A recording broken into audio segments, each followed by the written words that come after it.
Marcos Kapitulo 11. Nagkaduol na si Jesus ug ang iya mga tinun-an sa Jerusalem. Nahiabot sila didto sa mga lungsod sa Betpahe ug Bitanya, duol sa bungtod sa mga olibo. Unya, gipauna ni Jesus ang duha sa iya mga tinun-an ug gitugon, Pangadto kamo niya ng balangay sa unahan. Inigabot gayud ninyo didto, makita ninyo ang gihigot nga usa ka nating asno nga wala pa makabay-i. Badbari kini ug dad-anganhi. Kung may mangutana kaninyo, nganong inyo mang gibadbaran ang asno, sultihi siya. Gikinahanglan kini sa magtutudlo ug iuli ra kini dayon. Busa, nangadto sila ug nakaplagan nila ang usa ka asno didto sa dalan nga gihigot sa pultahan sa usa ka balay. Samtang gibadbara nila kini, pipila sa mga tao nga nagbarog didto ang nangutana kanila. Nganong inyong gibadbaran ka ng asno? Mitubag sila sumala sa gisulti ni Jesus kanila. Busa, gipalakaw sila sa mga tao. Gidala sa duha ka tinun-an ang nating asno ngadto kang Jesus. Tapos nila gikabakbak sa asno ang ilang mga kupo, mikabayo si Jesus niini. Ug daghan ang mibukhad sa ilang mga kupo sa dalan. Samtang ang uban namutul og mga sangang dahunan didto sa kaubahan ug gikatag nila sa dalan. Ang mga tao nga naguna, ingon man ang naulahi, misugod pagsinggit, Dalay ko ng Diyos! Bulahan siya nga miani sa ngalan sa Ginoo! Padalanginan sa Diyos ang upaabot nga gingharian sa atong amahan nga si David! Dalay ko ng Diyos sa kahitasan! Misulod si Jesus sa Jerusalem, unya, miadto siya sa templo ug mitan-aw sa tibuok palibot niini. Apan kay hapon naman, miadto siya sa Betania, kuyog sa napulog duha ka tinun-an. Sa sunod nga adlaw, samtang namalik sila gikan sa Betania, gigutom si Jesus. Nakita niya sa layo ang usa ka kahoyng igera nga nanahon pag-ayo. Miduol siya sa kahoy aron pagsusi kung may bunga ba kini. Apan sa pag-abot niya, mga dahon lamang ang iyang nakitaan kay dili pamanting bunga. Miingon si Jesus sa igera, Sukad karon, wala na'y makakaon sa imong bunga. og nakadungog niini ang iyang mga tinun-an. Sa pag-abot nila sa Jerusalem, misulod si Jesus sa templo ug giabog ang tanang mga namaligya ug namalit didto. Gitikwang niya ang mga lamesa sa mga tig-ilis ug salapi ug ang mga lingkuranan sa namaligyag sa lampata. Ug wala siya motugot nga adunay magdala bisag unsa latas sa hawanan sa templo. Unya, gitudluan niya ang mga tao, Nag-ingon ang Dios diha sa kasulatan, ang akong balay, paganganlan og balay sa pag-ampo, alang sa tanang mga nasod. Apan gihimo ninyo kini nga taguanan sa mga tulisan. nakabalita niini ang kadagkuan sa mga pari ug ang mga magtutudlo sa balaod. Busa, misugod sila pagpangitag paagi sa pagpatay kang Jesus. Nangahadlok sila kaniya kay nadaniman sa iyang pagtulunan ang tibuok panon sa mga tao. Sa pagkakilom-kilom na, si Jesus ug ang iya mga tinun-an mibiya sa syudad. Nianang sayo sa pagkabuntag, samtang naglakaw sila sa dalan, nakita nila ang kahoyng igera. Nalaya na kini gikan sa kinatumyan ngadto sa mga gamot. Og nahinumdum si Pedro sa pagtunglo ni Jesus sa kahoyng igera, og siya miingon kaniya, Magtutudlo, tanawara, namatay ang kahoy igira nga imong gitunglo. Miingon si Jesus kanila, Salig kamo sa Dios, og timan ikini, makahimo kamo pagsugo ni ining bungtura, maalsa ka og maitsa ngadto sa dagat.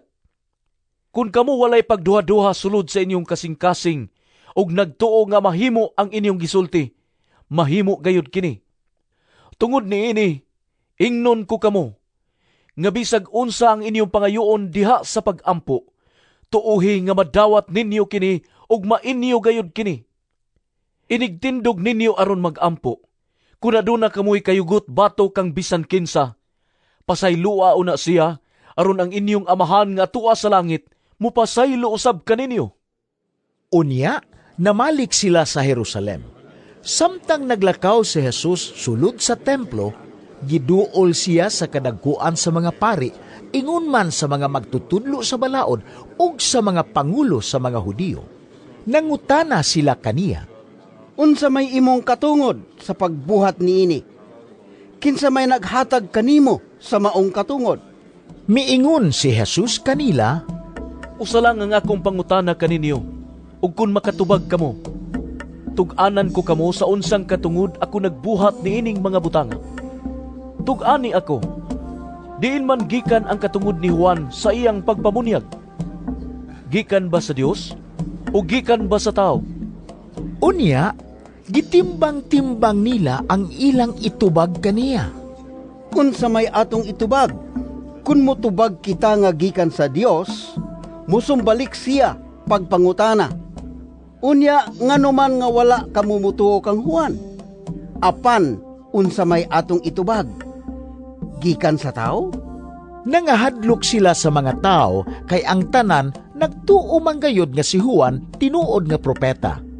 Busa, mitubag sila kang Jesus, Ambot lang. ug miingon si Jesus kanila, Sa ato pa, dili ko sab kamo tug-anan kung sa unsang katungod ako nagbuhat niining mga butanga. Marcos Kapitulo 11. Nagkaduol na si Jesus ug ang iya mga tinun-an sa Jerusalem. Nahiabot sila didto sa mga lungsod sa Betpahe ug Bitanya, duol sa bungtod sa mga olibo. Unya, gipauna ni Jesus ang duha sa iya mga tinun-an ug gitugon, Pangadto kamo niya ng balangay sa unahan. Inigabot gayud ninyo didto, makita ninyo ang gihigot nga usa ka nating asno nga wala pa makabay-i. Badbari kini ug dad-anganhi. Kung may mangutana kaninyo, nganong inyo mang gibadbaran ang asno, sultihi siya. Gikinahanglan kini sa magtutudlo ug iuli ra kini dayon. Busa, nangadto sila ug nakaplagan nila ang usa ka asno didto sa dalan nga gihigot sa pultahan sa usa ka balay. Samtang gibadbara nila kini, pipila sa mga tao nga nagbarog didto ang nangutana kanila. Nganong inyong gibadbaran ka ng asno? Mitubag sila sumala sa gisulti ni Jesus kanila. Busa, gipalakaw sila sa mga tao. Gidala sa duha ka tinun-an ang nating asno ngadto kang Jesus. Tapos nila gikabakbak sa asno ang ilang mga kupo, mikabayo si Jesus niini. Ug daghan ang mibukhad sa ilang mga kupo sa dalan. Samtang ang uban namutul og mga sangang dahunan didto sa kaubahan ug gikatag nila sa dalan. Ang mga tao nga naguna, ingon man ang naulahi, misugod pagsinggit, Dalay ko ng Diyos! Bulahan siya nga mianhi sa ngalan sa Ginoo! Padalanginan sa Diyos ang upaabot nga gingharian sa atong amahan nga si David! Dalay ko ng Diyos sa kahitasan! Misulod si Jesus sa Jerusalem, unya, miadto siya sa templo ug mitan-aw sa tibuok palibot niini. Apan kay hapon naman, miadto siya sa Betania, kuyog sa napulog duha ka tinun-an. Sa sunod nga adlaw, samtang namalik sila gikan sa Betania, gigutom si Jesus. Nakita niya sa layo ang usa ka kahoyng igera nga nanahon pag-ayo. Miduol siya sa kahoy aron pagsusi kung may bunga ba kini. Apan sa pag-abot niya, mga dahon lamang ang iyang nakitaan kay dili pamanting bunga. Miingon si Jesus sa igera, Sukad karon, wala na'y makakaon sa imong bunga. og nakadungog niini ang iyang mga tinun-an. Sa pag-abot nila sa Jerusalem, misulod si Jesus sa templo ug giabog ang tanang mga namaligya ug namalit didto. Gitikwang niya ang mga lamesa sa mga tig-ilis ug salapi ug ang mga lingkuranan sa namaligyag sa lampati. Ug wala siya motugot nga adunay magdala bisag unsa latas sa hawanan sa templo.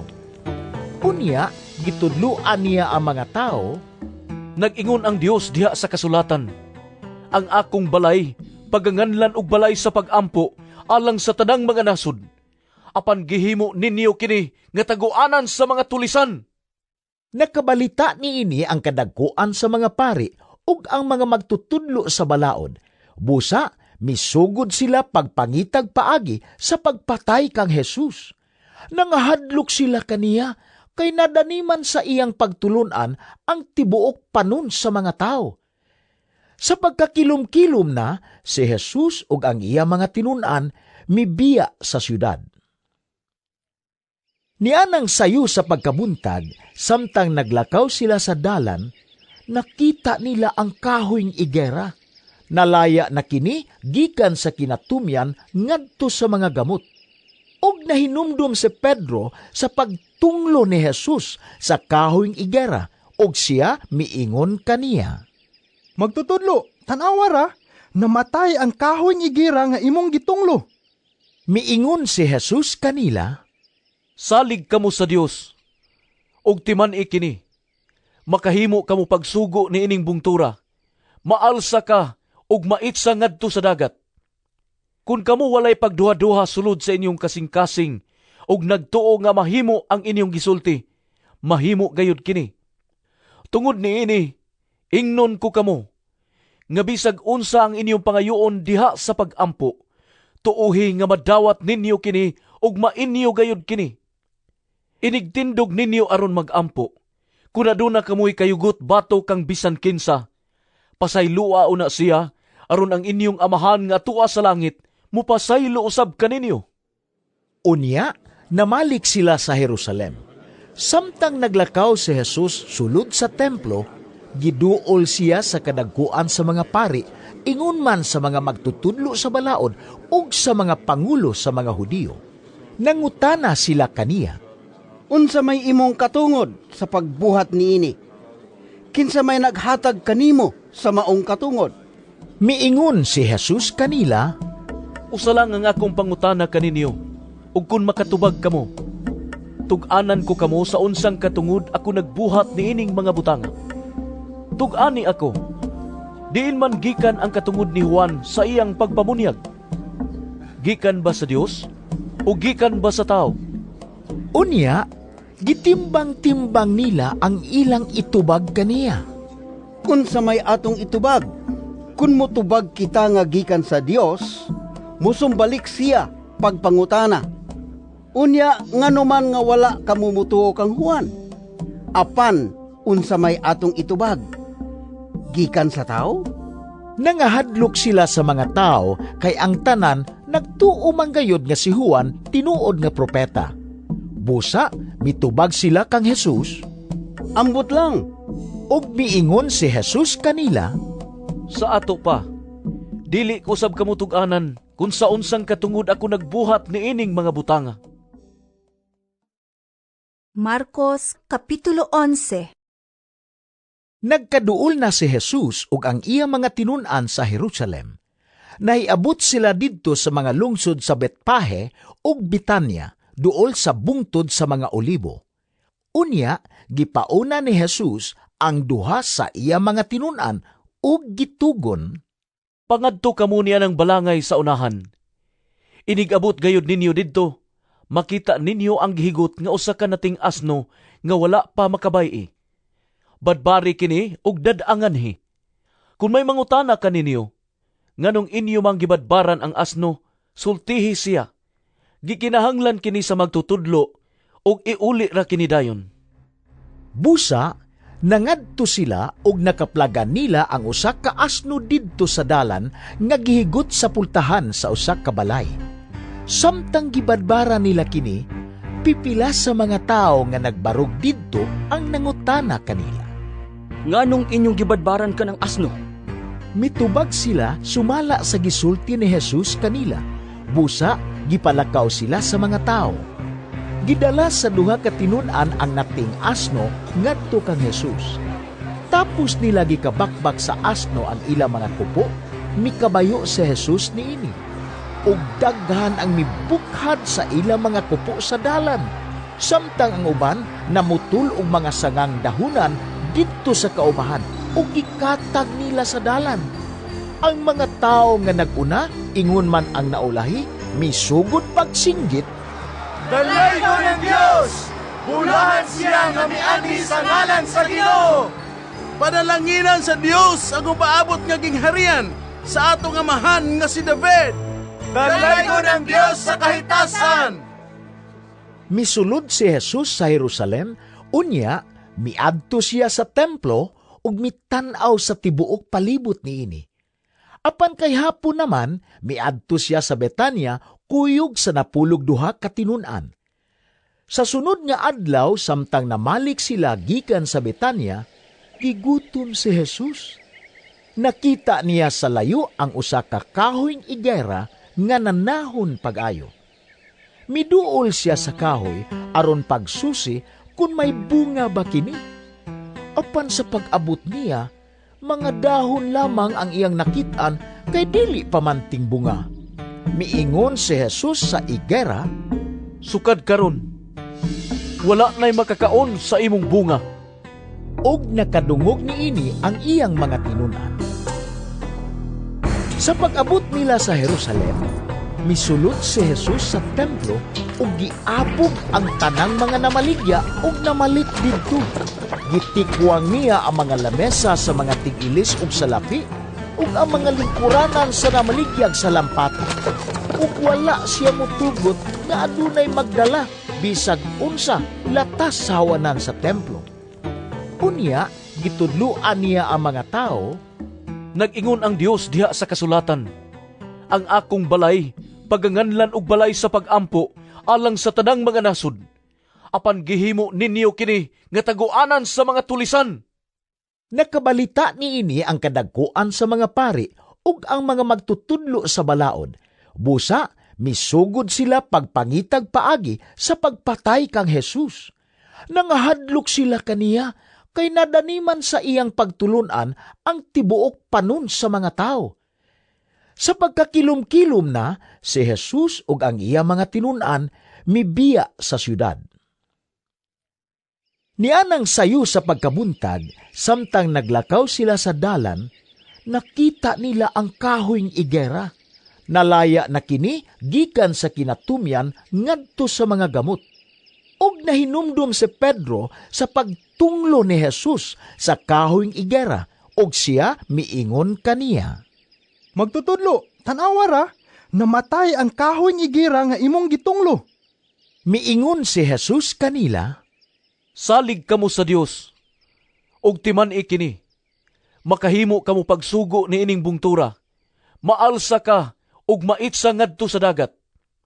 Kung kamo walay pagduha-duha sulod sa inyong kasing-kasing og nagtuo nga mahimo ang inyong gisulti, mahimo gayud kini.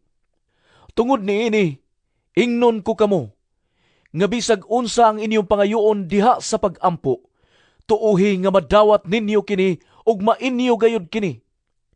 Inigtindog ninyo aron mag-ampo, kung aduna kamoy kayugot bato kang bisan kinsa, pasaylua una siya, aron ang inyong amahan nga tuwa sa langit, mupasaylo usab kaninyo. Unya, namalik sila sa Jerusalem. Samtang naglakaw si Jesus sulod sa templo, giduol siya sa kadagkuan sa mga pari, ingon man sa mga magtutudlo sa balaod ug sa mga pangulo sa mga Hudiyo. Nangutana sila kaniya, Unsa may imong katungod sa pagbuhat niini? Kinsa may naghatag kanimo sa maong katungod? miingon si Jesus kanila, Usa lang ang akong pangutana kaninyo, ug kung makatubag kamo, tug-anan ko kamo sa unsang katungod ako nagbuhat niining mga butanga. Tug-ani ako, diin man gikan ang katungod ni Juan sa iyang pagpamunyag. Gikan ba sa Dios o gikan ba sa tao? Unya, gitimbang-timbang nila ang ilang itubag kaniya. Unsa may atong itubag? Kun motubag kita nga gikan sa Dios, musumbalik siya pagpangutana. Unya nganuman nga wala kamumutuo kang Juan. Apan unsa may atong itubag? Gikan sa tao Nangahadlok sila sa mga tao kay ang tanan nagtuo manggayod nga si Juan tinuod nga propeta. Busa, mitubag sila kang Jesus, Ambot lang. ug miingon si Jesus kanila, Sa ato pa, dili ko sab kamo tug-anan kung sa unsang katungod ako nagbuhat ni ining mga butanga. Marcos Kapitulo 11. Nagkaduol na si Jesus ug ang iya mga tinun-an sa Jerusalem. Naiabot sila didto sa mga lungsod sa Betpahe ug Bitanya, duol sa bungtod sa mga olibo. Unya, gipauna ni Jesus ang duha sa iya mga tinun-an ug gitugon, Pangadto kamo niya ng balangay sa unahan. Inigabot gayud ninyo didto, makita ninyo ang gihigot nga usa ka nating asno nga wala pa makabay-i. Badbari kini ug dad-anganhi. Kung may mangutana ka ninyo, nganong inyo mang gibadbaran ang asno, sultihi siya. Gikinahanglan kini sa magtutudlo ug iuli ra kini dayon. Busa, nangadto sila ug nakaplagan nila ang usa ka asno didto sa dalan nga gihigot sa pultahan sa usa ka balay. Samtang gibadbara nila kini, pipila sa mga tao nga nagbarog didto ang nangutana kanila. Nganong inyong gibadbaran ka ng asno? Mitubag sila sumala sa gisulti ni Jesus kanila. Busa, gipalakaw sila sa mga tao. Gidala sa duha ka tinun-an ang nating asno ngadto kang Jesus. Tapos nila gikabakbak sa asno ang ila mga kupo, mikabayo si Jesus niini. Ug daghan ang mibukhad sa ila mga kupo sa dalan. Samtang ang uban namutul og mga sangang dahunan didto sa kaubahan ug gikatag nila sa dalan. Ang mga tao nga naguna, ingon man ang naulahi, misugod pagsinggit, Dalay ko ng Diyos! Bulahan siya nga mianhi sa ngalan sa Ginoo! Panalanginan sa Diyos ang upaabot nga gingharian sa atong amahan nga si David! Dalay ko ng Diyos sa kahitasan! Misulod si Jesus sa Jerusalem, unya, miadto siya sa templo ug mitan-aw sa tibuok palibot niini. Apan kay hapon naman, miadto siya sa Betania, kuyog sa napulog duha ka tinun-an. Sa sunod nga adlaw, samtang namalik sila gikan sa Betania, gigutom si Jesus. Nakita niya sa layo ang usa ka kahoyng igera nga nanahon pag-ayo. Miduol siya sa kahoy aron pagsusi kung may bunga ba kini. Apan sa pag-abot niya, mga dahon lamang ang iyang nakitaan kay dili pamanting bunga. Miingon si Jesus sa igera, Sukad karon, wala na'y makakaon sa imong bunga. og nakadungog niini ang iyang mga tinun-an. Sa pag-abot nila sa Jerusalem, misulod si Jesus sa templo ug giabog ang tanang mga namaligya ug namalit didto. Gitikwang niya ang mga lamesa sa mga tig-ilis ug salapi ug ang mga lingkuranan sa namaligyag sa lampato. Ug wala siya motugot nga adunay magdala bisag unsa latas sa hawanan sa templo. Unya, gitudluan niya ang mga tao, Nag-ingon ang Dios diha sa kasulatan, ang akong balay, paganganlan og balay sa pag-ampo, alang sa tanang mga nasod. Apan gihimo ninyo kini nga taguanan sa mga tulisan. nakabalita niini ang kadagkuan sa mga pari ug ang mga magtutudlo sa balaod. Busa, misugod sila pagpangitag paagi sa pagpatay kang Jesus. Nangahadlok sila kaniya kay nadaniman sa iyang pagtulunan ang tibuok panon sa mga tao. Sa pagkakilom-kilom na, si Jesus ug ang iya mga tinunan mibiya sa syudad. Nianang sayo sa pagkabuntag, samtang naglakaw sila sa dalan, nakita nila ang kahoyng igera. Nalaya na kini gikan sa kinatumyan ngadto sa mga gamot.